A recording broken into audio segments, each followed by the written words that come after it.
What if waking up earlier could change your entire life? While the world is still asleep, streets silent and lights dim, one alarm breaks the darkness. 5 o'clock a.m. Most people turn over and dream a little longer. But one person rises not because it's easy, but because staying the same has become too painful. This is the hour where excuses sleep and discipline wakes up. The hour where no one is watching, no one is applauding, and no one is competing with you. Just you and your future.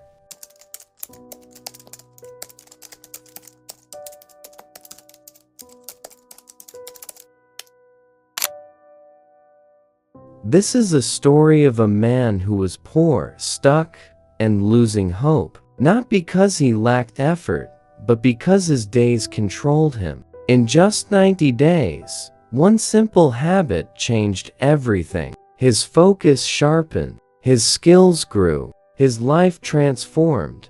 Not through luck, not through shortcuts, but through consistency. Winning the morning wins the day. Thomas worked hard, but his life refused to move forward. Night after night, he walked empty halls as a security guard, watching other people's success while his own dreams stayed locked away. His paycheck barely covered rent. His clothes were worn. His eyes carried the weight of exhaustion and disappointment. Every morning, he slept while the world rushed ahead. He told himself things would change someday, when the timing was right, when life became easier, when he felt more ready. But days turned into months, and months into years. Nothing changed. Thomas wasn't lazy. He was trapped in a routine that kept him tired, distracted, and always one step behind. He didn't need more effort. He needed control over his time, and he didn't know it yet. One evening, Thomas received a call that froze his heart. His mother had collapsed. He rushed to the hospital, still wearing his uniform, breathless and terrified. The room smelled of medicine and silence. Machines beeped softly, as if counting the seconds he had wasted without knowing. His mother's eyes opened slowly, tired but warm. She reached for his hand, and in a weak voice she whispered, "My son, don't wait too long to change your life." Her words were gentle, but they hit him harder than any shout ever could.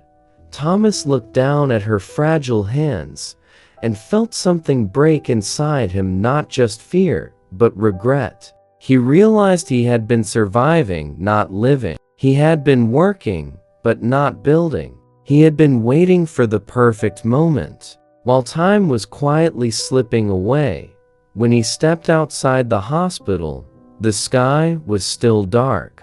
The streets were empty, and on the clock above the entrance, he saw it clearly.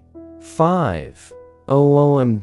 In that moment, Thomas made a decision. Not a promise, not a wish. A decision. He would stop letting life control him. He would take his mornings back, and he would begin again starting tomorrow.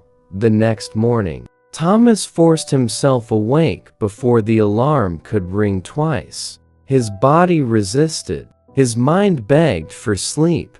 But he stood up anyway and stepped outside into the cold, quiet air. The city felt different at this hour. Slower, calmer, almost honest. At the bus stop, he noticed a man sitting alone, reading calmly as the sun began to rise. Clean clothes, focused eyes, peaceful posture. Curious, Thomas sat beside him. After a few moments of silence, the man spoke without looking up.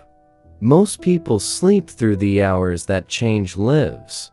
The man introduced himself as Mr. Chun. He explained that success wasn't hidden in luck or talent, but in time, used wisely. Between 5 and 7 in the morning, he said, your mind is quiet, your will is strong, and distractions are asleep. Those hours belong to whoever is disciplined enough to claim them. Thomas listened closely. This wasn't motivation, it was logic. While others slept, this man was building skills, health, and clarity, one morning at a time. For the first time, Thomas saw a path forward. Simple, difficult, possible. Mr. Chun didn't talk about waking up early as a miracle. He talked about it as a system, a simple one. 2 hours each morning, no distractions, no negotiations, just focus. He showed Thomas how those hours were divided.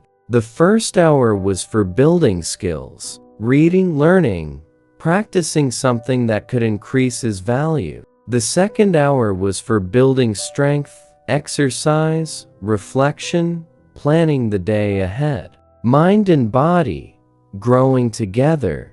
Then Mr. Chun did the math. 2 hours a day became 10 hours a week. 10 hours a week became over 700 hours a year. That's not time, he said calmly. That's transformation. Thomas finally understood. Success wasn't about dramatic change. It was about owning small, quiet hours consistently. While others slept, he would invest in himself. For the first time, the future didn't feel distant. It felt scheduled. Mr. Chun warned Thomas that motivation would not save him. Some mornings he would feel inspired. Most mornings, he would not. That's why rules mattered more than feelings. There were only 3 rules. First, no negotiation with the alarm. When it rang, he stood up. Second, sleep early, even when it felt unfair. Discipline always asks for sacrifice. Third, expect discomfort. The first weeks would be painful, lonely, and unrewarding. Thomas followed the rules even when his body ached and his eyes burned. No one praised him. No one noticed. But something subtle began to change. His mornings became predictable. His days became calmer. His mind grew stronger. He learned a hard truth. Motivation fades, but discipline builds freedom. The first days were brutal. Thomas woke up exhausted, questioning his decision as his body begged for rest. The streets were empty. The silence felt heavy. Some mornings, he sat on the edge of his bed, wondering if any of this was worth it. There were no results yet. No sudden success. No visible change. Just fatigue and doubt. Friends laughed when he said he woke up at a.m. For what? They asked. He had no clear answer, only a quiet belief that something was forming beneath the surface. By the third week, something unexpected happened. Waking up became easier. His thoughts felt clearer. The morning stopped feeling like punishment and started feeling like ownership. He realized that growth doesn't announce itself loudly. It builds quietly when no one is watching. On the 7th week, the results finally began to surface. Not dramatically, not overnight, but undeniably. Thomas noticed he was learning faster, thinking clearer, and moving with purpose. The skills he practiced every morning started to stack. What once felt difficult now felt familiar. At work, his supervisor noticed the change.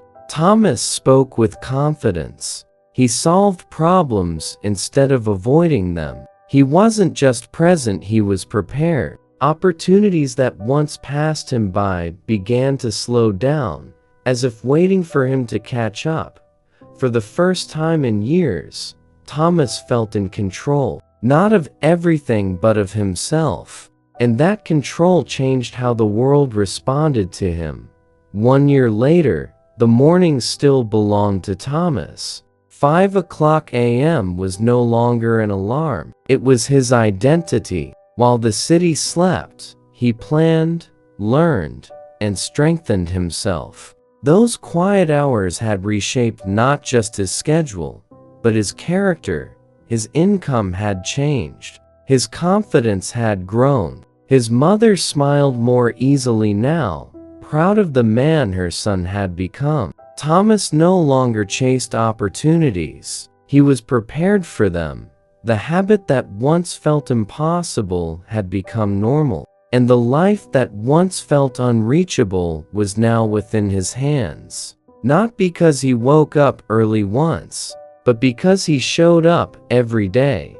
Thomas often thought back to the morning outside the hospital, the moment everything began. Nothing magical had happened since then. No shortcuts, no sudden luck, just thousands of quiet decisions made before sunrise. He realized the secret was never about 5 a.m. itself. It was about ownership. Owning the first hours of the day meant owning his direction. While the world competed for his attention later, the morning gave him uninterrupted space to build the man he wanted to become. The truth is simple. Most people wait for motivation. A few people build habits, and habits, repeated daily, shape destiny. So if you feel stuck, if your days slip by faster than your progress, remember that change rarely arrives with noise. It begins in silence, in small moments no one sees. Tomorrow morning, the clock will read 5 a.m. again. The question is not whether it will come. The question is whether you will rise to meet it. Your future wakes up at 5 a.m.